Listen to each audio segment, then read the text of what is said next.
como vocês estão? Preparados para a nossa aula de História dessa semana? Na nossa aula de hoje, nós iremos revisar e entender melhor tudo o que vimos nas aulas anteriores dessa disciplina. Vamos lá?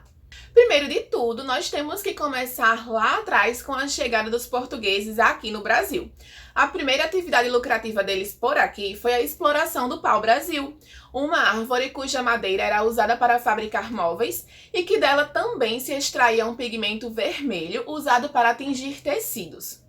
Quem fazia todo esse trabalho de cortar e transportar a madeira para os navios eram os indígenas, que eram pagos com objetos de pouco valor, como espelhos, por exemplo. Essa prática era conhecida como escambo. Em seguida, houve a implementação de outra atividade comercial, que foi a plantação da cana-de-açúcar e a produção do açúcar. Essa atividade econômica era realizada nos engenhos. As fazendas de cana-de-açúcar eram organizadas com espaço para a plantação da cana, a casa grande, que era onde morava o senhor de engenho e a sua família, a moenda, a senzala, etc. Na senzala ficavam os escravos, que eram pessoas responsáveis pela plantação da cana e a produção do açúcar. Os escravos, eles eram pessoas trazidas da África, que eram vendidos como se fossem mercadorias. Eles faziam todo o trabalho pesado, sofriam castigos, trabalhavam muito, não recebiam salário e ainda eram arrancados dos seus países. Eles vinham para cá em navios chamados de tumbeiros e esses navios recebiam esse nome porque muitas pessoas morriam no trajeto. As condições de higiene eram péssimas nesses navios. Com o fim da escravidão, a terceira atividade econômica foi a produção do café, realizado nas fazendas cafeeiras. Essa atividade era realizada pelos imigrantes, que eram pessoas vindas de outros países, geralmente fugidos por causa de guerras, perseguições ou em busca de uma vida melhor. Os donos das fazendas cafeeiras ganharam muito dinheiro com a produção e venda do café, e graças a isso algumas cidades brasileiras começaram a passar por reformas para atender essas pessoas. Vimos também que as cidades elas podem ser espontâneas ou planejadas. Cidades espontâneas são aquelas que surgiram sem nenhum planejamento prévio. Geralmente elas surgiram através de povoados. Já as cidades planejadas, como o nome mesmo já diz, elas tiveram o seu planejamento realizado com antecedência e nelas se sabia exatamente onde seriam localizadas cada parte da cidade. Elas foram planejadas para atender melhor os seus moradores. Nós também vimos que antigamente os trabalhadores das fábricas passavam por inúmeros problemas, como grandes jornadas de trabalho, entre várias outras coisas. Aos poucos, com muita luta, foram criadas as leis trabalhistas que garantiam os direitos, como menor jornada de trabalho, salário mínimo, entre outras coisas. Algumas profissões que existiam antigamente não permanecem nos dias de hoje, como os boticários, os alfaiates e os acendedores de lampião.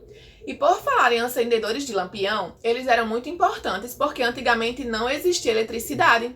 Então a maioria das atividades eram realizadas durante o dia por causa da luz do sol. Com a descoberta e o domínio do fogo, foi criado o lampião, que geralmente era visto do lado de fora das residências para que pudesse iluminar as ruas. Eles eram abastecidos com óleo de baleia e depois passou a ser usado gás neles. As pessoas responsáveis por acender os lampiões no início da noite eram os acendedores de lampião e eles os apagavam no início da manhã. Nós também estudamos sobre os serviços públicos, lembram? Serviços públicos são aqueles que devem ser oferecidos pelo governo, mas que não são de graça. Nós pagamos por eles em taxas e tarifas. Alguns serviços públicos básicos são coleta e tratamento de lixo, fornecimento e distribuição de água e energia, iluminação pública, saúde, educação e segurança. E sobre a coleta de lixo, vocês lembram que nós vimos que antigamente não existia o tratamento adequado? O lixo era coletado e armazenado em baldes de madeira, junto com fezes e todos os outros tipos de lixo, e eram despejados pelos escravos nos rios e mares.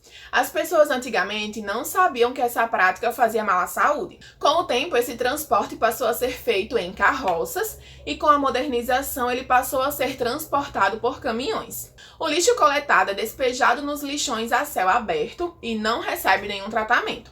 ficando expostos à chuva e também ao sol. Mas, até o ano que vem, todas as cidades deverão destinar o seu lixo aos aterros sanitários, onde ele deverá ser compactado e coberto por terra. Isso contribui para a natureza e também para a saúde das pessoas que moram próximas a esses locais. E então, turminha, vocês lembram que segunda-feira dessa semana foi feriado? Foi comemorado o Dia da Independência do Brasil.